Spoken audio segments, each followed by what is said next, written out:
আসসালামু আলাইকুম রহমতুল্লাহ। আপনারা কেমন আছেন? ভালো ভালো আছেন? আচ্ছা, শুরুতেই আমরা পাইছি আমাদের মসজিদের ইমাম জনাব মেহেদিউজ্জামান ভাইকে।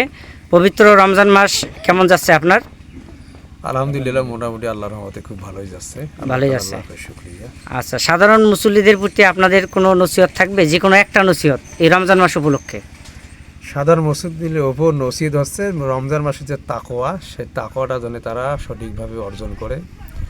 আর রমজান মাস যেগুলো বর্জন করতে নিষেধ করেছে আল্লাহ এবং তার রাসূল। এখন আমরা যাব সম্মানিত হাজী সাহেবের কাছে, সদ্য হজ করে এসেছেন। ভালো আছেন আপনি? আচ্ছা, আপনি দোয়া করবেন যাতে সবাই আমরা আল্লাহর ঘরটা দেখার তৌফিক দান করে। ইনশাআল্লাহ সবাই যেন আল্লাহর ঘর দেখান। মাশাআল্লাহ। এরপর যাব সেক্রেটারি সাহেবের কাছে। ভাই ভালো আছেন? আলহামদুলিল্লাহ।